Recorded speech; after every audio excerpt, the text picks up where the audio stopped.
Doncs el meu fill arrenca a córrer i no s'atura. Què faig?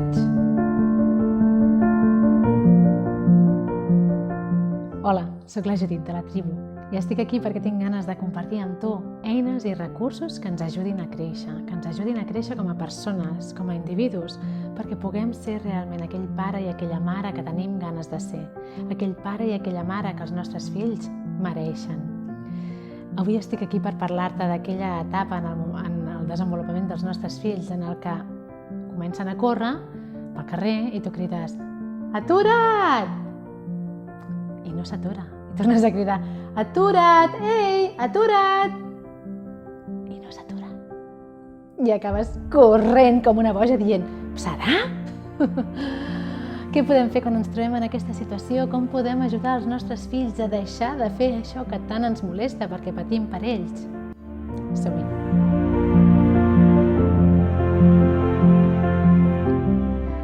Anem per feina. El primer que m'agradaria és parar atenció amb tu a com són les nostres expectatives respecte als nostres fills i què són unes expectatives realistes en el tema que estem parlant. Perquè si no, sovint el que ens passa és que acabem pensant que el nostre fill està fent alguna cosa malament, quan no està fent res malament, o acabem pensant que nosaltres no sabem educar, quan no hi ha cap problema amb la nostra manera d'educar. Sí? El problema és amb les expectatives que tenim. Els nens, les nenes comencen a caminar entre els 12 i 18 mesos, però això no vol dir que a aquesta edat, o als 18 mesos o als 2 anys, siguin capaços d'anar caminant pel carrer amb nosaltres, al nostre costat, des d'un lloc fins a un altre. Són dues capacitats diferents. Una cosa és caminar, posar un peu davant de l'altre per avançar. I una altra cosa completament diferent és caminar des d'un lloc cap a un altre, amb una meta, amb un destí. Són dues habilitats diferents que s'adquireixen en moments diferents del desenvolupament. I el que ens passa sovint és que quan el nostre fill ja camina i corre, pensem que està capacitat per anar caminant i corrent pel món. I en realitat no és així. L'edat en què els nens i les nenes aconsegueixen anar caminant d'un lloc a l'altre al teu costat o estan amb tu és cap als 3 anys. Abans d'això no vol dir que no puguin anar caminant pel carrer amb tu, però serà diferent. El que estan fent, ells t'agafen a tu com a centre i el que fan és orbitar al teu voltant. Potser anirà caminant, no? Va corrent un trosset més, torna endarrere, va corrent cap aquí, un trosset més, torna endarrere, mira aquell aparador, torna cap aquí.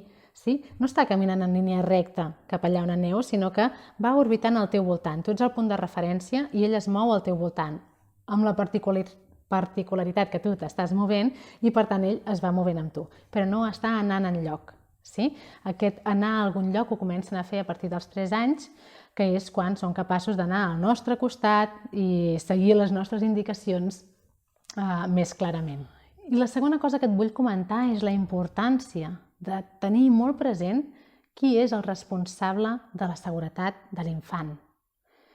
Perquè a vegades els hi traspassem amb ells aquesta responsabilitat quan encara no és cosa seva. Un nen de 2 anys, de 3 anys, de 4 anys, el responsable de que estigui segur, el responsable de que no li passi res, som nosaltres, l'adult, i caldrà que fem el que sigui necessari i pertinent per assegurar-nos que està segur, per assegurar-nos que no li passa res. Sí? Som nosaltres els responsables de la seva seguretat.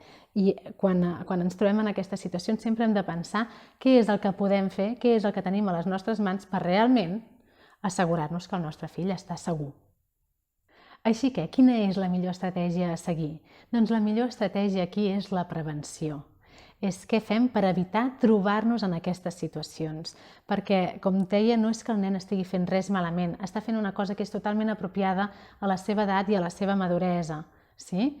El que hem de fer si no volem que marxi corrent no és renyar-lo, perquè no és una qüestió de quantes vegades el renyem perquè ho aprengui, és una qüestió de quan passa aquesta etapa. Sí? Evidentment el podem ajudar a comprendre les coses, no dic que no, però no és una cosa de la seva consciència, és un impuls que sent i que segueix. Sí? I en aquest sentit, si et trobes en aquesta etapa, el que pots fer és deixar-lo caminar només per llocs que siguin segurs i la resta de l'estona haurà d'anar o al cotxet, o penjat, o com vosaltres considereu, als braços, el que sigui, però dona-li l'oportunitat de caminar només en llocs que siguin segurs, a dins d'un parc que està delimitat, en un barri tranquil, on tu creguis que és, no? Pel casc antic que no passen cotxes, allà on tu creguis que és segur, dona-li la llibertat per moure's, però allà on consideris que hi ha perill, no li donguis aquesta oportunitat, encara no.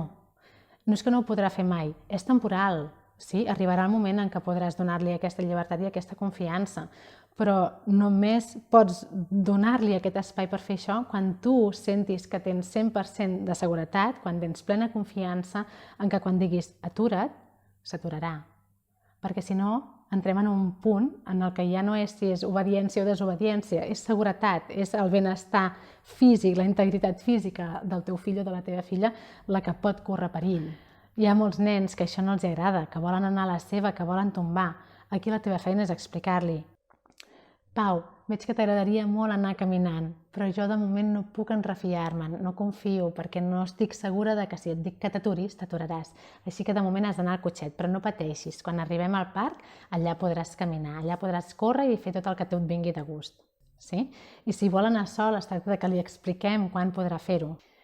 No pateixis, quan siguis una miqueta més gran i jo pugui confiar 100% que quan dic atura't, t'atures, podràs anar tranquil per tot arreu on vulguis.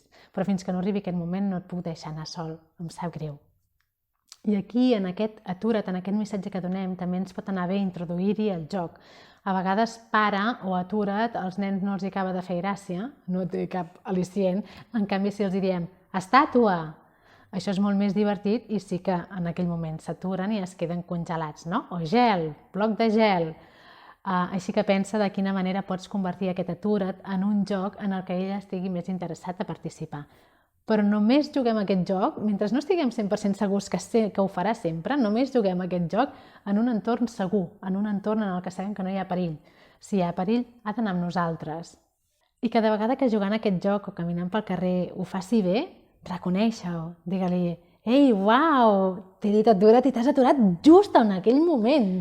I per últim, una altra cosa que ens pot anar bé és jugar, donar-li l'oportunitat de jugar a que s'escapa i que nosaltres el perseguim, perquè és un joc divertit, és un joc que el fa sentir poderós. Jo faig una cosa i el pare i la mare reaccionen i això els agrada. Si no vols que se'n vagi corrent pel carrer i que et quedis allà amb un banc de nas i patint, busca moments per jugar a aquest joc, al parc, a casa, al jardí, a la muntanya, on sigui. Ai, que t'enganxo, vinga! I persegueix-lo, persegueix-la. Corre cap a ella, sí? Jugueu aquest joc, deixa que es pixi de riure corrent, veient com no l'atrapes, però en un context que sigui segur. I si passa, quan ja ens hi trobem, quan ja no hi ha temps per anar a la prevenció, què podem fer llavors? Doncs el més important de tot és recordar la importància de mantenir la calma. Com més calmada et puguis mantenir tu, més fàcil serà redirigir la situació. A vegades no serà possible, perquè si realment hi ha un perill, no? I estem al costat d'una carretera on passen camions a 50 km per hora, doncs evidentment no podrem mantenir la calma gaire, comprensible. Però hi ha moltes vegades en les que realment no hi ha un perill real pel nen i tot i així nosaltres reaccionem amb «Però què fas, I això no ajuda gens. Per això que dèiem abans, perquè el teu fill o la teva filla veu que la seva acció té una reacció en tu i això li dona un munt de poder a aquesta edat. Se sent com, jo puc fer alguna cosa perquè la mare es posi així, anem a provar-ho una altra vegada. Per tant, com més calmada puguis estar tu, més fàcil serà que ella segueixi activada el que tu li estàs demanant.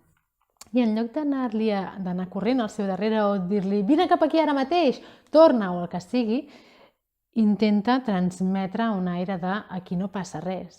Li pots dir «Uau, que lluny que has anat! Vols que conti a veure quants segons tardes a tornar?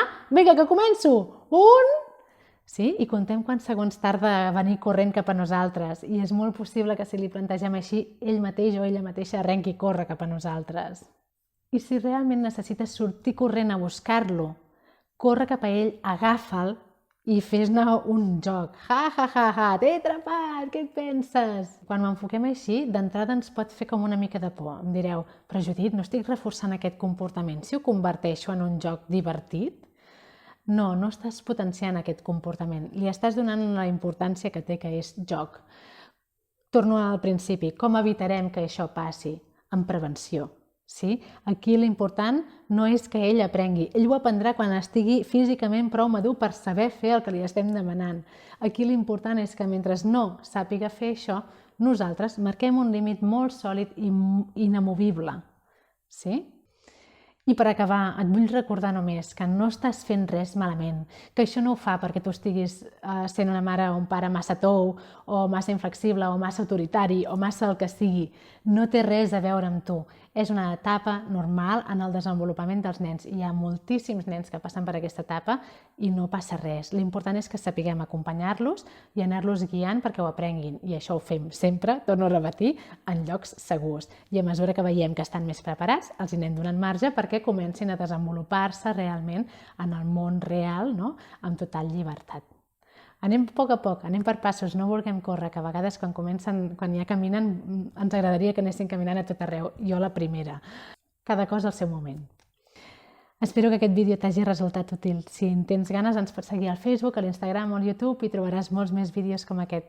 I si en tens ganes també et pots apuntar a Creixem Junts, la nostra comunitat online de pares i mares amb ganes de créixer i amb ganes d'adquirir cada dia, cada setmana més eines per convertir-nos en aquests pares que volem ser.